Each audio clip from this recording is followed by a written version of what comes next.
This marks the first part of the third season of this manhwa. If you haven't viewed the previous seasons, you can access it by clicking the I button located above, or the link is provided in description. Let's aim for 200 likes on today's video. To show your support, consider subscribing to the channel. Let's begin our recap video for today's manhwa.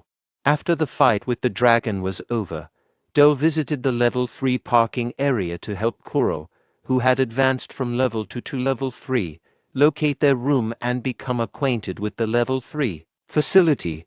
Kuro became surprised to see Del receiving him and asked why he was there, where Han and Knut were. Del explained that they had both been hospitalized. He asked Kuro if he thought he would be there otherwise and told him to use his brain. Knut asked if they were okay.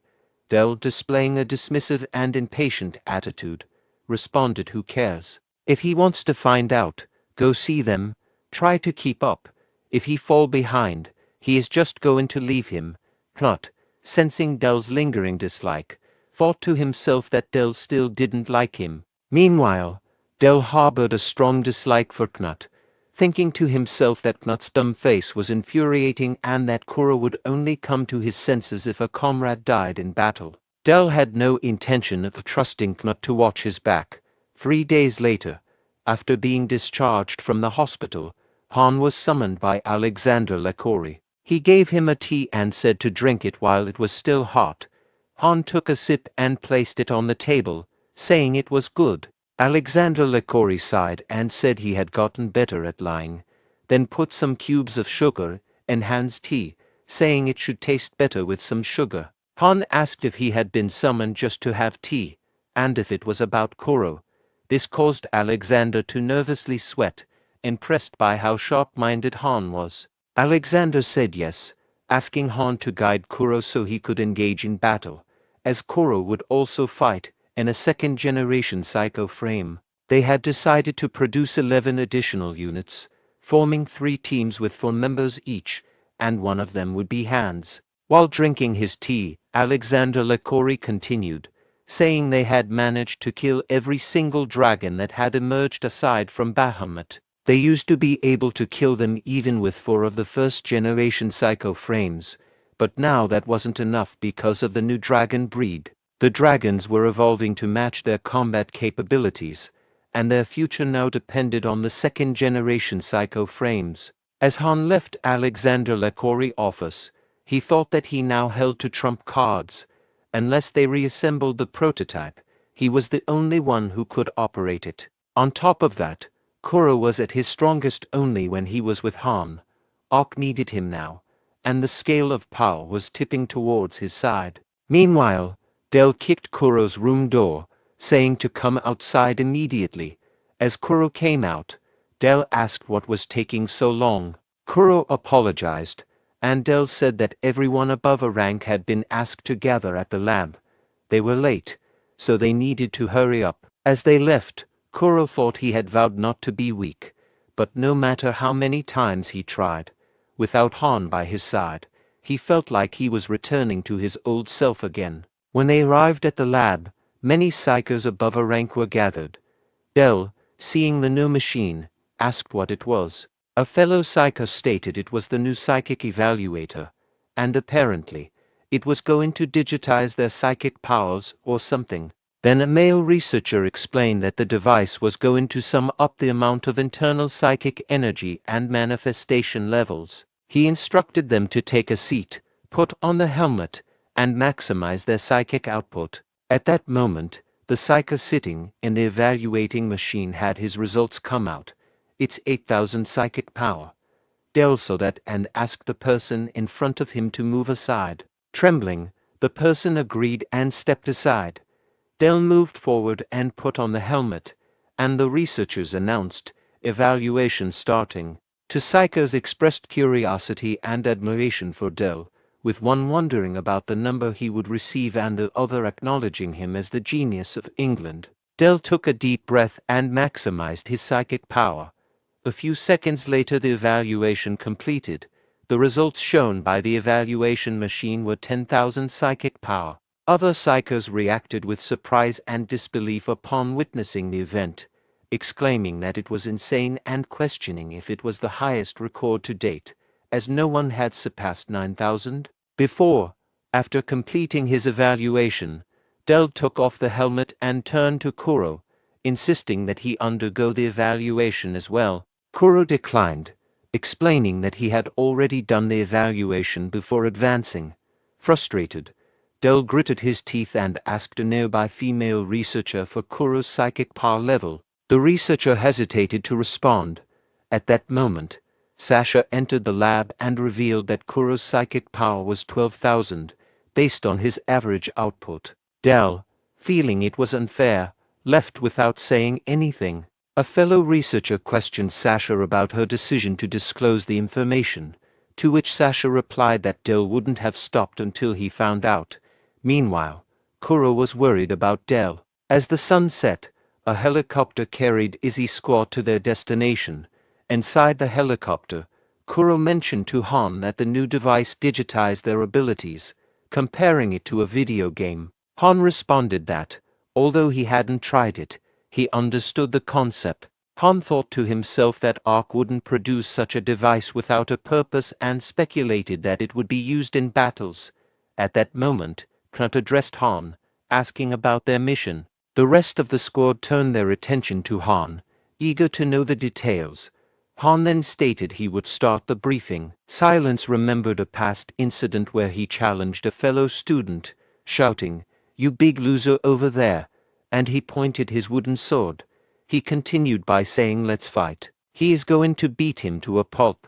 The fellow student, curious about the reason for the fight, asked Silence why he wanted to fight. Silence replied he doesn't like him because they have similar names, that's all.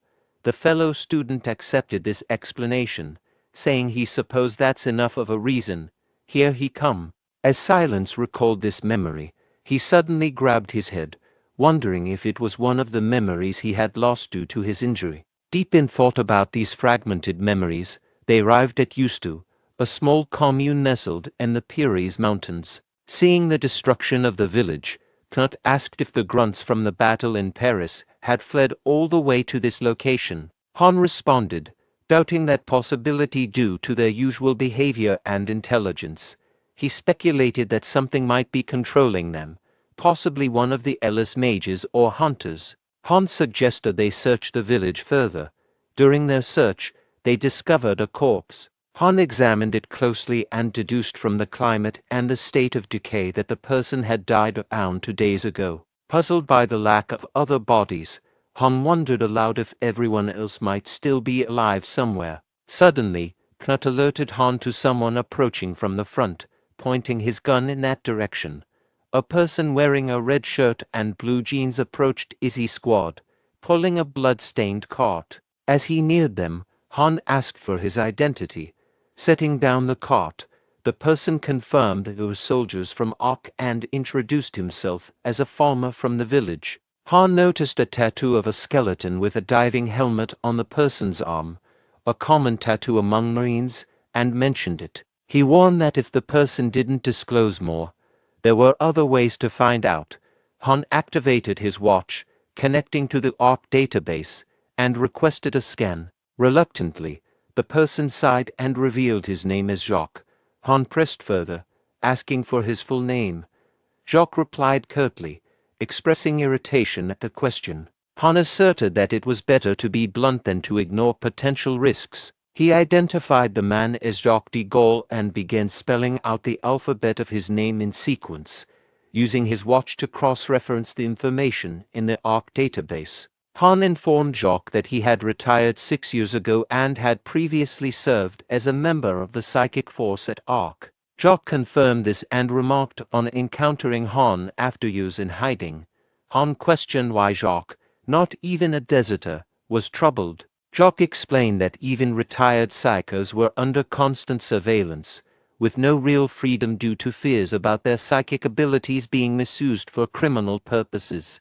Changing the subject, Jock approached the nearby corpse and asked for Han's help. He expressed a desire to give the deceased villagers some semblance of dignity, though he couldn't bury each of them individually. A little later, they placed all the gathered corpses on a funeral pyre. Jock reflected that he had initially settled in the village to evade surveillance but had grown fond of the place, intending to spend the rest of his life there. Turning to Han, Jock asked if Han had been tracking the attackers and requested to join him, surprising Han. Jock explained that he had been unable to act as people died, using his ability to turn invisible to survive, which he called his quirk. Han realized that Jock's invisibility could be invaluable for reconnaissance in the area, and decided to temporarily recruit him. Han handed Jock a gun and a knife, formally welcoming him as Jock de Gaulle and assigning him to the squad. Jock accepted, addressing Han as squad leader and asking to be taken care of. Later that night, as they continued tracking the enemies who had attacked the village, Jock struggled to keep up with Izzy's squad. Han noticed Jock breathing heavily and decided to order a break. He instructed the squad to take turns standing watch, leaving Jock out of the rotation. As they rested, Jock expressed his disbelief, asking if they were truly human. He lamented his own inability to keep pace with fully equipped soldiers like them. Han explained that they were reinforced psykers, which surprised Jock. He questioned if they were second generation, expressing astonishment that the project had progressed that far. Observing them, Jock realized they looked like teenagers, likely around 13 or 14 years old despite their strength surpassing the first generation. He remarked on their youthfulness and their enhanced capabilities compared to the earlier generation. Jock's thoughts were interrupted when Han asked him why he had left Ark. Jock sighed heavily and explained that to him, Ark had become as oppressive and malevolent as the dragons and their minions. Silence, upon hearing this, recalled that Jock's departure had coincided with the incident 6 years ago. Memories flooded back of that fateful time when a fellow student had approached Silence, urging him to come along. The student had denounced everyone else as enemies, declaring that they were not meant to be treated like livestock. In Silence's mind's eye, he saw the bloodied scene of a researcher's body lying behind him, a tragic reminder of the turmoil and betrayal of that moment. Meanwhile, John, serving as a bodyguard, followed Oracle as she moved her own Ark.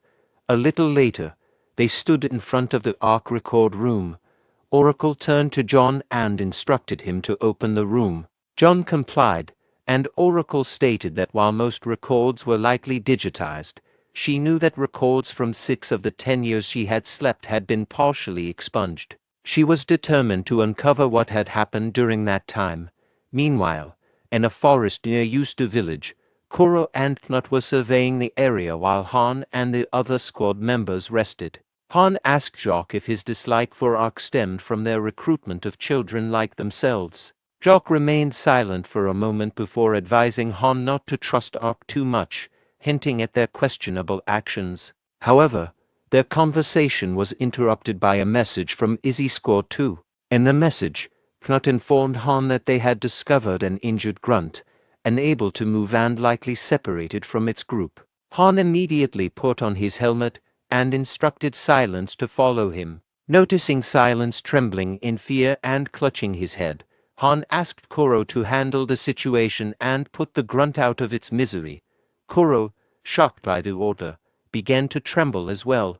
Knut, standing beside Kuro, realized that this operation was intended to expose Kuro to real combat, emphasizing the necessity for him to become accustomed to killing minions. Knut turned to Kuro and firmly instructed him to take care of the injured grunt.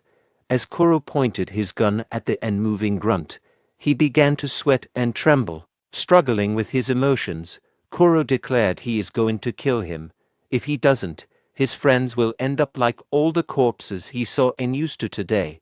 He then composed himself and shot the grunt. Meanwhile, Han was trying to calm down Silence, who was trapped in a traumatic memory from the past.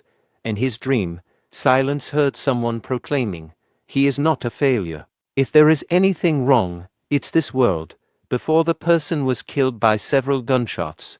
Awakening from the nightmare, Silence saw Han in front of him, trying to soothe him. Silence then calmed himself, reassured Han that he was all right, and moved away. At that moment, Knut and Kuro arrived. Knut informed Han that it was time to rotate their watch. Han noticed Kuro's dark expression and approached him, tapping him on the shoulder and reassuring him that he did well. Han and Silence then moved away to survey the surroundings. Observing them, Jock thought to himself that these second-generation psykers seemed different from what he knew. They didn't appear artificially reinforced but rather naturally matured. Meanwhile, in Ark, Oracle was going through the records and cursed in frustration, finding nothing useful. She turned to John and accused him of knowing there would be no relevant information. John calmly responded that it wasn't his policy to control her actions. Oracle angrily declared that she wouldn't leave the room until she discovered why the records were erased, demanding an explanation. John sighed, pulled out a key from his pocket, and revealed that between the first and current second generations of psykers, there was another generation. This group consisted of 50 children selected based on their psychic grades. John removed a painting from the wall to reveal a safe behind it. Using a key, he opened the safe and retrieved a manual, explaining that the children in the first program lost control, leading to the operation's failure. Oracle, in disbelief, took the manual from John. Meanwhile, Izzy Squad found the group of grunts that had attacked Ustu village. Han instructed Jock to survey the area to determine the number of opponents, their battle readiness, and the location of their leader. Jock, using his invisibility quirk, moved through the resting grunts. He observed around 17 grunts, noting that even average first-generation psykers could easily defeat them, but he couldn't locate their leader. Han contacted Jock through a communications device, urging him to return, warning that if there was an Ellismedge, he could be detected. Jock, however, decided to press on, thinking it was safe since there were only grunts present. As he moved past the last grunt, the creature noticed his presence and turned toward him. A little later, all members of Izzy Squad gathered, and Han informed them that communications with Jock had stopped. He stated that their first priority was to ensure Jock's safety and ordered the squad to spread out and infiltrate the area. As they moved separately, Jock, using his invisibility, approached one of the Izzy Squad members. The scene then shifted to a past memory of Jock in Ark. He threw away his helmet and confronted John, asking if he was out of his mind for planning to kill the children. John responded that they weren't killing them but subduing them, though some might die in the process. Jock vehemently objected to John's orders in Ark, stating that he couldn't accept such commands that would lead to children's deaths. He declared his intention to leave Ark, refusing to be complicit in any bloodshed. In the present, using his invisibility quirk, Jock sneaked up behind an Izzy Squad member and swiftly killed him with a knife, causing the soldier to collapse to the ground. Jock, visibly affected by something as a red haze in his eyes. Meanwhile, Silence encountered a group of 5 grunts and efficiently eliminated them using his swift movements before moving onward. On the other hand, Han spotted a group of grunts ahead and turned to Kuro, asking for telekinetic cover. Kuro agreed, releasing his psychic energy while determined to protect Han and perform well in their mission.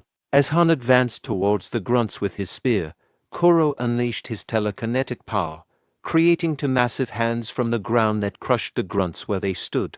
Witnessing Kuro's impressive display of power, Han recognized it as the prowess of an S-rank, understanding why Ark valued him so highly. Impressed but concerned for Kuro's stamina, Han advised him to conserve his strength, reassuring him that he didn't need to exert himself overly against mere grunts. Kuro apologized for his earlier actions.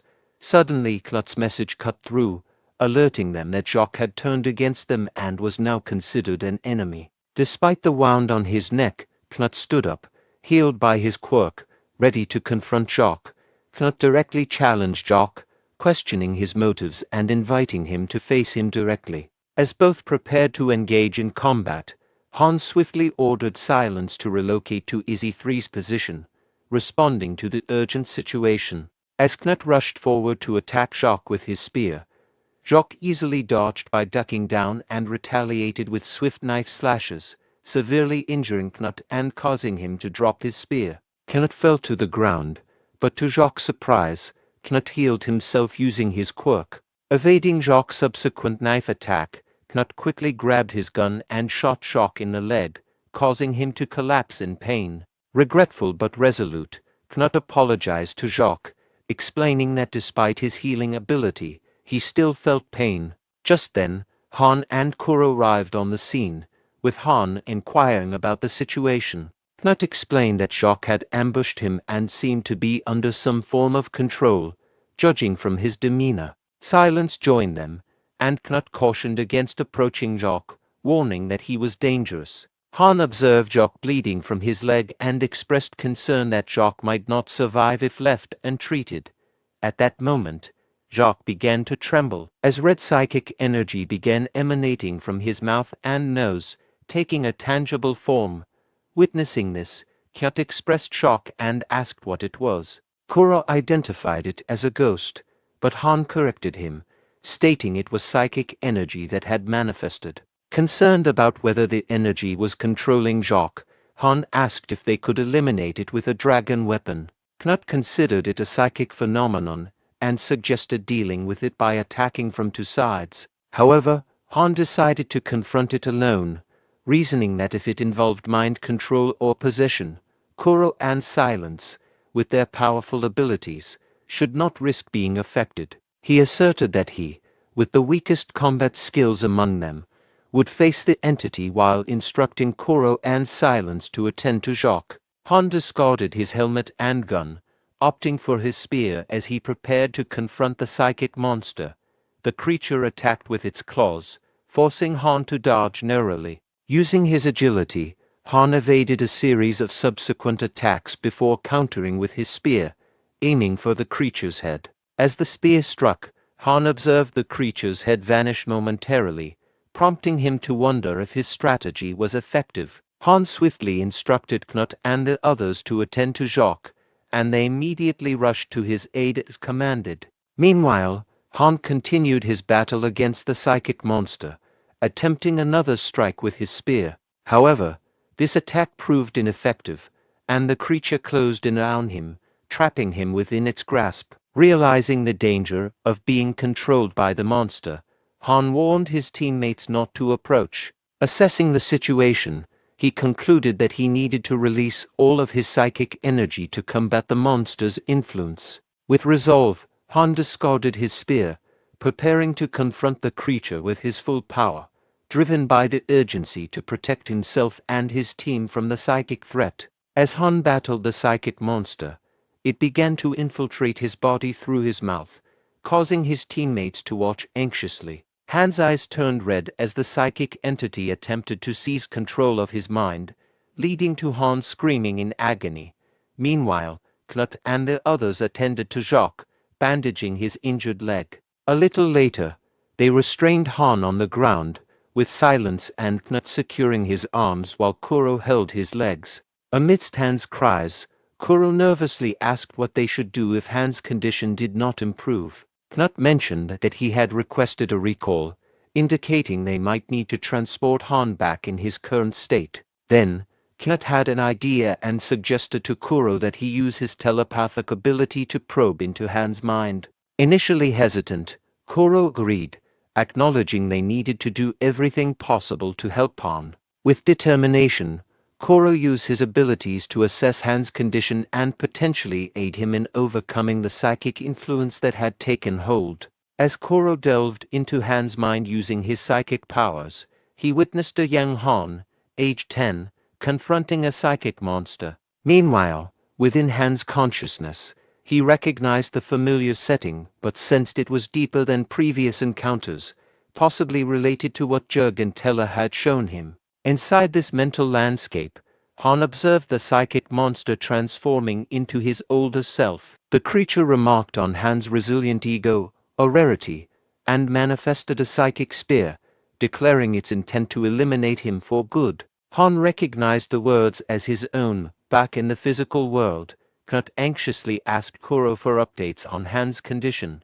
Kuro reported that Han was currently engaged in a fierce struggle, and if Han could expel the psychic entity, Kuro believed he could capture it using his abilities, albeit without certainty. Knut encouraged Han, shouting for him to win as he always did. Inside Han's mind, the psychic monster pins him down and points a spear at his heart, taunting him that his friends will soon join him in death. The monster thrusts the spear into Han's heart, but its laughter turns to confusion as its own hands and right foot are suddenly cut off. The monster struggles to maintain balance, stunned by Han's resistance to its psychic power. Han, recalling Sasha's words about his unique resistance to psychic abilities, realizes that his special case might be the reason for his resilience. He tells the monster to stop copying him, grabs it by the collar, and readies his fist to strike back, determined to reclaim control. Han delivers a powerful punch to the psychic monster, pushing it backward.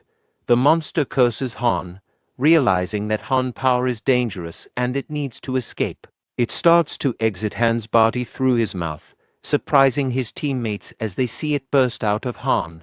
Knut points at the escaping monster and asks Kuro if he can capture it. Kuro responds that he'll try, using his telekinesis to create psychic hands that capture the monster. The psychic monster starts to transform, and Knut observes that it might be trying to turn into gas to escape. Han wipes the blood off his face, stands up, and confidently states that he'll take care of it. Kuro asks Han if he's alright, to which Han replies that he's managing but didn't expect to use his new equipment. Han then uses this equipment to emit an electrical attack that strikes and kills the psychic monster. Seeing the equipment's power, Knut asks Han about it. Han explains that it's Octo's newest experimental piece, made using a small fragment of bones and skin from the gold dragon's remains, created secretly behind Ark's back. He was hesitant to use it in battle but finds it suitable for him since he lacks special abilities. A little later, the entire Izzy squad gathers around Jock, who regains consciousness and calls out Han's name. Han reassures him to hold on a bit longer, mentioning that Ark's transport and medical team will arrive soon. Jock, on the verge of death, tells Han and the Izzy squad that it's too late for him but expresses no regrets, thanking them for avenging him. He mentions looking forward to seeing his friends again and urges them not to feel guilty about his death. Not feeling remorseful, listens as Jock says he needs to rest. By the time the Ark helicopter arrives, Jock has already passed away. Later, in a meeting at Ark, Alexander Lacouri receives a detailed report from the Izzy squad. He explains that the parasitic psychic ghost, now named Spectre, is a serious threat with no known methods for dealing with it. Spectre uses its host's memories and abilities, making it even more problematic than dragons. He emphasizes the need for a thorough medical examination for Han and confirms the death of the retiree, Jock de Gaulle. Meanwhile, Oracle recalled an earlier discussion with John. Oracle had asked if the children from the initial project were all killed. John explained that they tried to capture the children alive whenever possible, but the children were stronger than anticipated. They ultimately had to use psycho frames to apprehend them, which resulted in the loss of some lives.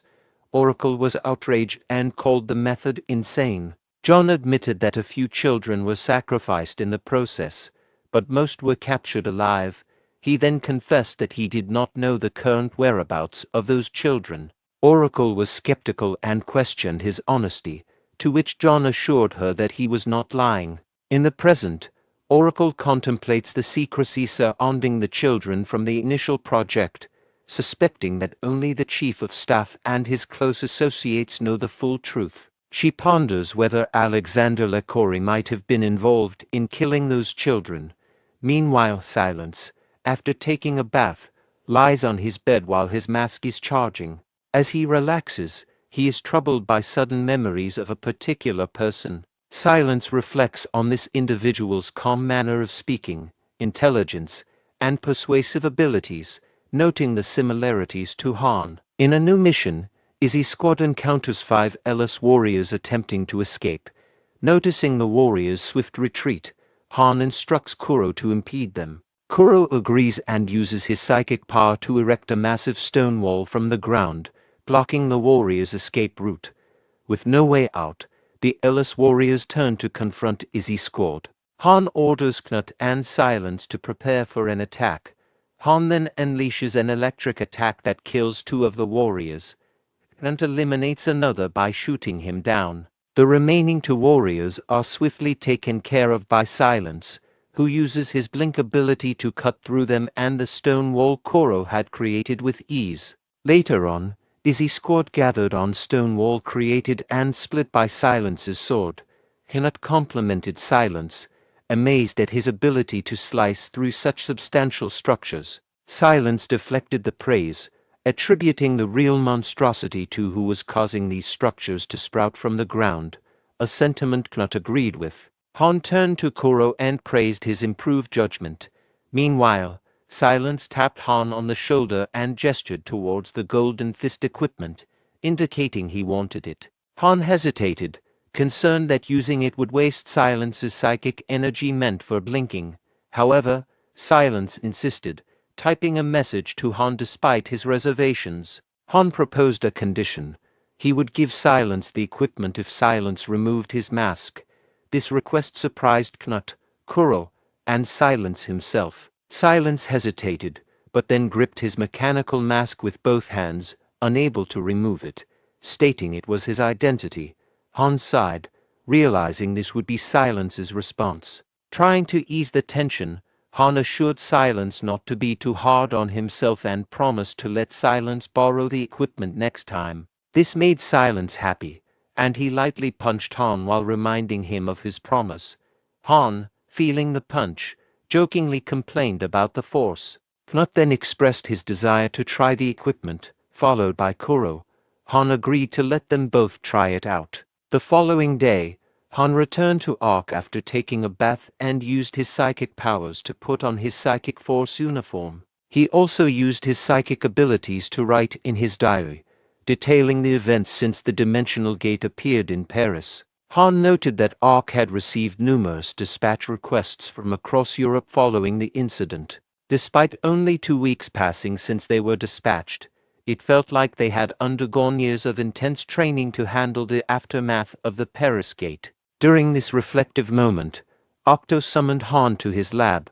Upon arriving, Octo presented 11 newly produced units of the second-generation psycho frames, all based on Han's prototype data. Han inquired if Octo wanted him to test the units, to which Octo confirmed eagerly, emphasizing the critical need to ensure there were no defects in the new units. Han agreed and proceeded to wear one of the prototypes before entering the test arena under Octo's instructions. Octo cautioned Han to conserve his energy wisely since there were 11 prototypes to test. Han acknowledged this and began the trial run as instructed by Octo, marking the beginning of his evaluation of the new psycho frames. During a meeting led by Oracle, it was announced that in 30 days, a dragon would appear in the northern part of Arizona, specifically at the Grand Canyon, USA. This revelation set the stage for a new mission and challenge for Ark. Alexander LeCory reflected on the countdown, noting the recent production of 11 second-generation psycho frames. He emphasized the unprecedented power now available to them, especially referencing Han's previous solo takedown of a dragon using a prototype.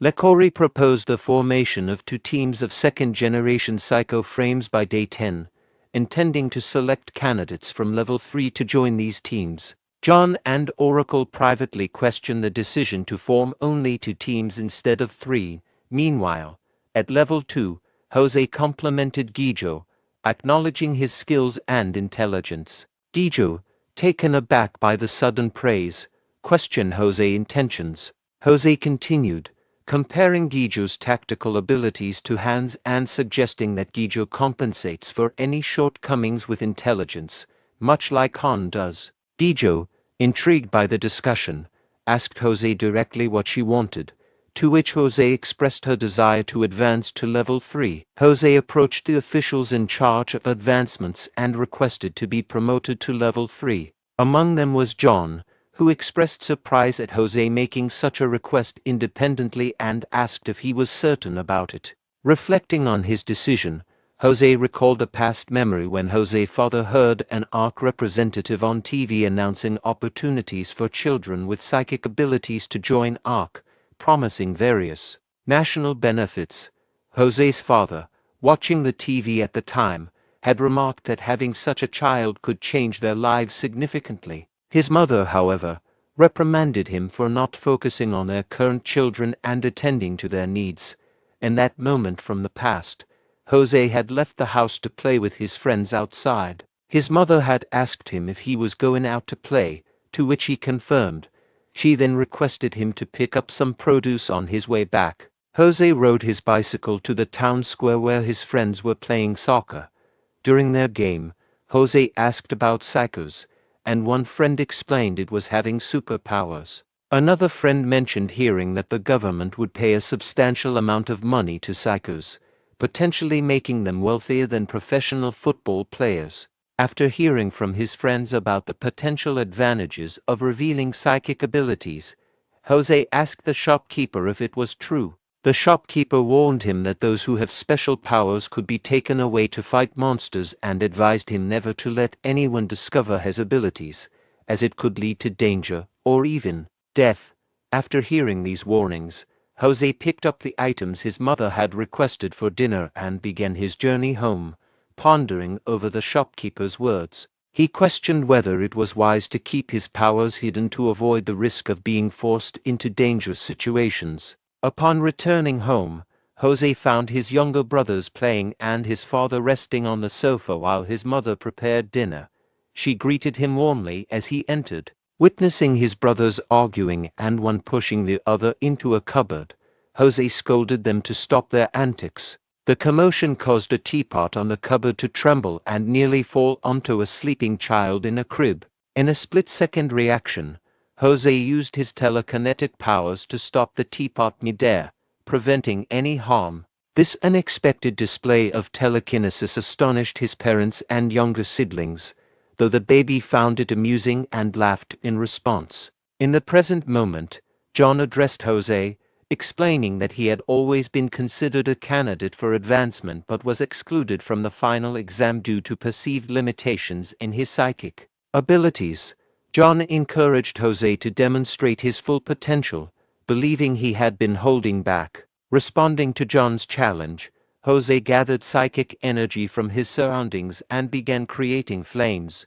Concerned by the display, other officers questioned John about the potential danger. John assured them that Jose could control the flames, directing them only where he intended.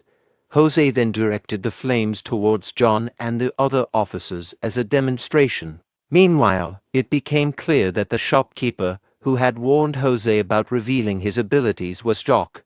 Reflecting on Jock's advice, Jose decided he no longer had a reason to hide his powers. Despite the initial concern, the officers, aside from John, were unharmed by the flames. Instead, Jose's flames elegantly lit John's cigar, impressing him. John acknowledged Jose's display as more than sufficient to pass the exam, confirming his promotion to level 3 starting the following day. As Jose walked away, he resolved to use his abilities to confront and eliminate those who threatened him and others like him, determined to move forward without hesitation. This marks the conclusion of the first part of the third season of this manhwa. The second part of the third season will be uploaded soon. To show your support for the channel and help speed up the release of recaps for your favorite manhwa, please consider subscribing to the channel. Looking forward to seeing you in the next video.